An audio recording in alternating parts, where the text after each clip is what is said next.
Hello friends, welcome to my channel teaching with fun.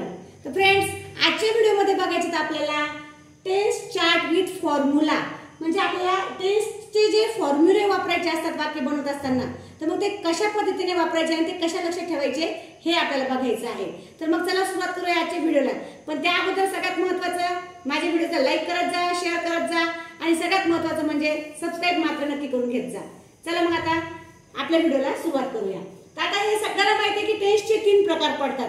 हे तर काही सांगायची गरजच नाही वेळोवेळी, कारण सगळ्यांना माहित असते की काळाचे 3 प्रकार पडतात। मेन काळ, सगळ्यात महत्त्वाचे 3 काळ, आणि ते 3 काळ कोणते सगळ्यांना माहिती आहे। प्रेझेंट टेन्स, पास्ट टेन्स आणि फ्युचर टेन्स। म्हणजे काय? वर्तमान काळ, भूतकाळ आणि भविष्यकाळ। आता वर्तमान काळ काय म्हणजे सध्या जे आपण करत आहोत तो। पास्ट टेन्स म्हणजे काय? भूतकाळ म्हणजे काय? होऊन गेलेला, म्हणजे आपण करून चुकलो आहोत ते काळ। आणि भविष्यकाळ, फ्युचर टेन्स म्हणजे काय? नंतर आपण करणार आहोत हे दर्शविण्यासाठी फ्युचर टेन्सचा वापर होतो।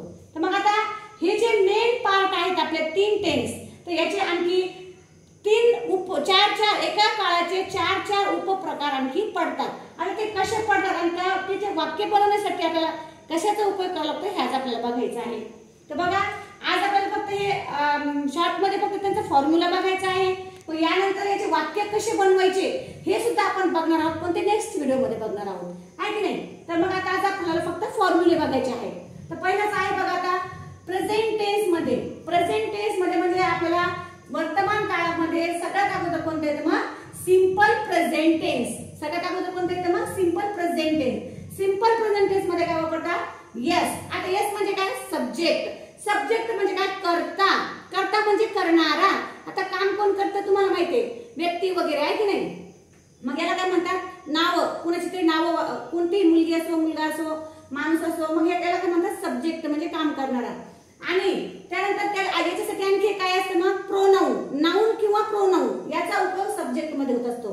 प्रोनाउन मध्ये काय येतं? नाउन आणि प्रोनाउनचा मी सेपरेट व्हिडिओ बघितलेला आहे, फक्त शॉर्ट मध्ये सांगायले। नाउन म्हणजे काय? नाव। आणि प्रोनाउन म्हणजे काय? मग आय, वी, यू, इट, शी, हे अशा प्रकारचे जे नाव आहेत मग ते आपले सब्जेक्ट मध्ये येतात। त्यानंतर आता व्ही म्हणजे काय? व्हर्ब। व्हर्ब म्हणजे काय?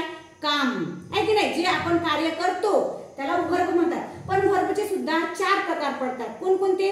V1 म्हणजे क्रियापदाचे रूप असतात ते। पहिलं V1 म्हणजे काय? पहिलं रूप। V2 म्हणजे दुसरं रूप। V3 म्हणजे तिसरं रूप आणि V4 म्हणजे चौथं रूप। आता चौथं रूप म्हणजे काय? चौथं रूपला ING सुद्धा लावतात, हे आपण समोर बघणारच आहोत, पण अगोदर आपण आता समोरचं बघूया। मग काय झालं?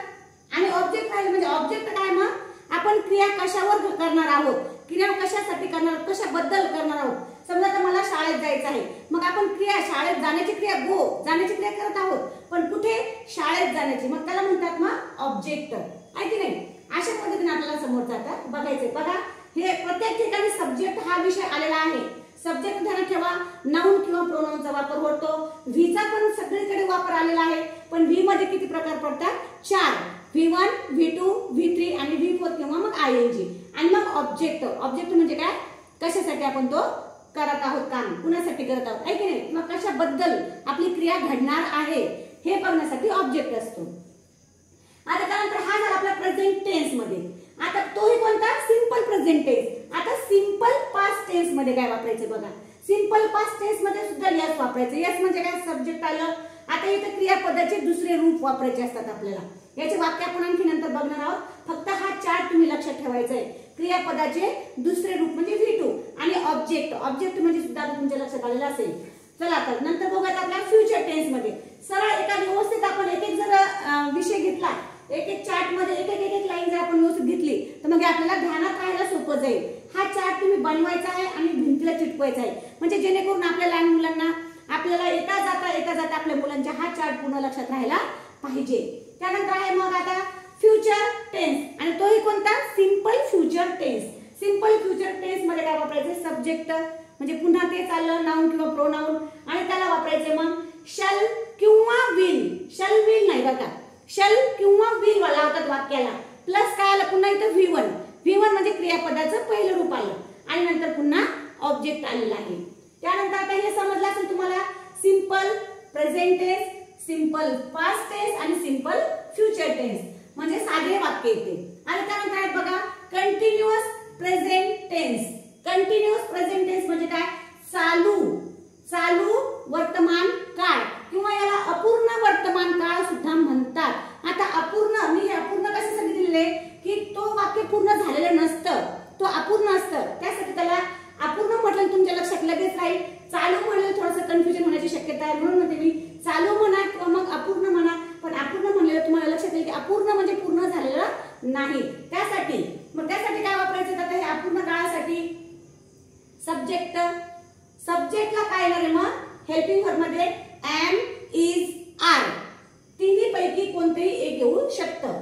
त्यानंतर मग आणखी प्लस काय येणार आहे VING। आता इथे बघा वर्बला ING लागणार आहे, म्हणजे इथे वर्बचं चौथं रूप येणार आहे की नाही, म्हणजे क्रियापदाचे चौथे रूप येणार आहे आणि प्लस ओ आणखी ऑब्जेक्ट आला इथे आहे की नाही, म्हणजे झालं कंटिन्युअस प्रेझेंट टेन्स। आता कंटिन्युअस पास्ट टेन्स मध्ये काय बघायचं आपल्याला, पुन्हा आला यस, मग यस ला काय वापरायचंय वाज किंवा वेअर, वाज किंवा वेअर प्लस VING। आता बघा इथे सुद्धा आपण कंटिन्युअस प्रेझेंट टेन्स मध्ये सुद्धा VING लावले म्हणजे चौथं रूप लावले आणि कंटिन्युअस पास्ट टेन्स मध्ये सुद्धा आपण VING म्हणजे क्रियापदाचे चौथे रूप आपण इथे लावणार आहोत आणि प्लस ऑब्जेक्ट, ऑब्जेक्ट प्रत्येक ठिकाणी आपल्याला वापरत जायचं आहे। ऑब्जेक्ट आणि सब्जेक्ट प्रत्येक ठिकाणी येतोय, फक्त रूप बदल कशाचे रूप बदलत आहे वर्बचे, कोणते रूप आहेत फक्त तीन महत्त्वाचे जास्त असतात आणि एका ठिकाणी फक्त ING लावायचं असतं, ते ING कुठे कुठे लावलं हे आपल्याला लक्षात ठेवायचं आहे। आता राहिलं मग कंटिन्युअस फ्युचर टेन्स। आता काय कंटिन्युअस फ्युचर टेन्स मध्ये काय वापरायचं, पुन्हा आलं सब्जेक्ट शॅल किंवा विल, शॅल बी किंवा will be plus ING plus object. आता इथे बघा एक सिंपल फ्युचर टेन्स मध्ये पण आपण काय वापरले सब्जेक्ट शॅल, विल किंवा V1O। फ्युचर टेन्स मध्ये बघायचे पुन्हा यस प्लस शॅल किंवा विल बी म्हणजे शॅल बी किंवा विल बी प्लस ING म्हणजे क्रियापदाचे चौथे रूप प्लस ओ। आता सिंपल फ्युचर टेन्स आणि कंटिन्युअस फ्युचर टेन्स मध्ये सेम आलेलं आहे। आता नंतर बघायचं बघा हे सुद्धा असं पण तुम्ही लक्षात ठेवू शकता, पूर्ण चार्ट आपल्या डोळ्यासमोर आला पाहिजे जेणेकरून आपल्याला मग कुठे काय वापरलेलं ते लक्षात राहील। मग आता तिसरं वाक्य आपलं परफेक्ट प्रेझेंट टेन्स। परफेक्ट म्हणजे काय पूर्ण, परफेक्ट म्हणजे पूर्ण वाक्य तिथे तयार करायचं असतं आपल्याला, पूर्ण वाक्य होणार आहे म्हणजे काम झालेलं आहे आपलं हे दर्शवण्यासाठी पूर्ण हा शब्द वापरतात। मग त्याला काय वापरतात परफेक्ट प्रेझेंट टेन्स मध्ये काय वापरायचे पुन्हा यस वापरायचे, यस प्रत्येक ठिकाणी फक्त नंतर बदलणार आहे आपले आमच्या यसच्या हिशोबाने त्याच्या समोरचे मग हेल्पिंग वर्ब वगैरे चेंज होतात। मग हॅव किंवा हॅज वापरायचे, परफेक्ट प्रेझेंट टेन्स मध्ये काय वापरायचे यस प्लस हॅव किंवा हॅज प्लस V3। आता इथे कोणतं वापरलं आपण V3 म्हणजे क्रियापदाचं तिसरं रूप आणि त्याला पुन्हा प्लस मध्ये ऑब्जेक्ट आपल्याला वापरायचं आहे।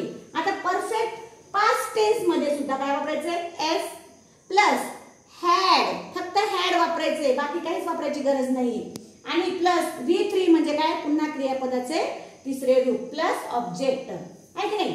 त्यानंतर आपल्याला perfect future tense. Perfect future tense मध्ये पुन्हा आलं सब्जेक्ट शॅल हॅव किंवा विल हॅव, शॅल हॅव किंवा विल हॅव प्लस V3 वापरायचं इथे। परफेक्ट फ्युचर टेन्स मध्ये काय वापरायचे सब्जेक्ट शॅल हॅव किंवा will have plus V3 plus object. आणि त्यानंतर येतो पुन्हा आपण कंटिन्युअस परफेक्ट प्रेझेंट टेन्स। आता कंटिन्युअस परफेक्ट म्हणजे काय चालू पूर्ण म्हणजे दोन्ही वाक्याचं मिळून हे चौथं वाक्य असतं, म्हणून त्याला दोन्ही वाक्याचं आपल्याला हेल्पिंग वर्ब वगैरे लावावे लागतात। आणि त्यानंतर चालू प्लस पूर्ण, मी आता तुम्हाला म्हटलं की चालूला आपण अपूर्ण सुद्धा म्हणतो म्हणजे अपूर्ण प्लस पूर्ण म्हणजे दोन्ही मिळून होते अपूर्ण पूर्ण आहे की नाही।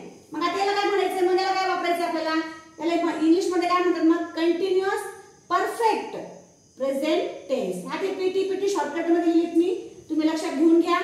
मग याला काय वापरायचं पुन्हा मग एस subject plus have been plus काय आहे सब्जेक्टच्या नंतर वापरायचे प्लस हॅव बीन किंवा हॅज बीन प्लस ING म्हणजे V ला ING लावायचं आहे म्हणजे क्रियापदाला ING व्हर्बला आयएनजी लावायचं आहे आणि प्लस ऑब्जेक्ट. हे शेवटचं तर काही नाही, इथून तिथून तुमच्या लक्षात आलंय. पहिलं आणि शेवटचं 2 शब्द लक्षात आलेले आहेत. फक्त आपल्याला मधलेच 2-2, 3-3 शब्द जे आहेत ते ध्यानात ठेवायचे आहेत, जेणेकरून आपलं सगळं कन्फ्युजन दूर होईल. त्यानंतर जाऊ आपण समोर कंटिन्युअस परफेक्ट पास्ट टेन्स मध्ये. Continuous perfect past tense. आता याच्यामध्ये काय वापरायचं मग आपल्याला एस म्हणजे सब्जेक्ट. हॅड बीन इथं काय वापरायचं फक्त had been. Perfect past tense मध्ये काय वापरलं फक्त हॅड वापरलेले आहे आपण. आणि इथे काय वापरायचं मग फक्त कंटिन्युअस परफेक्ट पास्ट टेन्स मध्ये वापरायचं आपल्याला had been. Subject plus had been plus ING म्हणजे व्ही ला आयएनजी लावायचा आहे आणि प्लस ओ म्हणजे ऑब्जेक्ट आहे की नाही. आता समोर आलो तर आपण यातलं सगळ्यात शेवटचं राहिले आपलं tense continuous perfect future tense. Continuous perfect future tense मध्ये काय लावायचं मग पुन्हा subject plus shall have been. इथं आता शॅल हॅव बीन हे शब्द आपल्याला वापरायचे. शॅल हॅव बीन म्हणजे 3 शब्द एकदाच वापरायचे आहेत आपल्याला. शॅल हॅव बीन किंवा किंवा किंवा म्हणजे काय आणखी एक दुसरं काय वापरायचं मग will have been. Shall have been किंवा will have been plus V ING म्हणजे वर्बला तिसरं रूप चौथं रूप आपल्याला इथे वापरायचंय. व्हीला आयएनजी लावायचं आणि शेवटला लावायचं मग आणखी ऑब्जेक्ट. अशा पद्धतीने हा आपला चार्ट आता कंप्लीट झालेला आहे. तर आता हा चार्ट मी पुन्हा सांगते की हा चार्ट बनवून घ्या डायरेक्टली, कारण हे चार्ट खूप महत्त्वाचा भाग आहे आपल्या अभ्यासामध्ये. ग्रामरचा सगळ्यात महत्त्वाचा मुद्दा म्हणजे फक्त टेन्स आहे. टेन्स नाही आलं तर मग आपल्याला काहीही नाही येणार हे नक्की आहे. त्यासाठी काय करा की हा छोट्या एका कोऱ्या कागदावर किंवा व्हाईट चार्ट आणा, कागद आणा आणि त्यावर व्यवस्थित टेन्स वगैरे असे व्यवस्थित एका सोयीनं हे साईडचे साधा चालू अपूर्ण पूर्ण चालू पूर्ण अशा पद्धतीने हे बनवा. हे तुम्हाला जसं सोपं वाटेल. नंतर मग हे मेन टेन्स घ्या आणि मेन टेन्सचे मग 4 प्रकार पडतात अशा पद्धतीने लिहा आणि ठळक शब्दामध्ये लिहा, जेणेकरून तुम्हाला बाहेरून जरी आले तर पटकन तुमचं लक्ष त्याच्यावर गेलं पाहिजे. म्हणजे जेणेकरून तुम्हाला येता जाता काय होईल मग पूर्ण चार्ट फॉर्म्युला सहित तुम्हाला पूर्ण लक्षात राहील. कारण तुमचा अभ्यास दुसरं कोणी घेत नसते, आपला अभ्यास आपल्यालाच करावा लागतो. आता कसं शिकवणारे तर तुम्हाला एकदा सांगतात, डबल तर काही सांगणं होत नाही. मग त्यासाठी काय करायचंय, त्यासाठी पूर्ण लक्षात राहण्यासाठी तुम्हाला चार्ट बनवायचा आणि भिंतीला चिटकवायचा आहे. तर मग आजच उद्या, आता तर वेळ नाही पण तुम्ही उद्या लगेच कागद घेऊन या आणि आपल्या हिशोबाने तुम्ही असा चार्ट तयार करा आणि आपल्या भिंतीला चिटकवा. तर मग पुन्हा सांगते फ्रेंड्स, व्हिडिओ जर आवडत असतील तर व्हिडिओला लाईक करत जा, शेअर करत जा आणि सगळ्यात महत्त्वाचं म्हणजे सबस्क्राइब करून घेत जा आणि दुसऱ्यांना सुद्धा माझे व्हिडिओ शेअर करा, त्यांना सुद्धा सबस्क्राइब करायला सांगा. खूप खूप धन्यवाद. Thank you very much.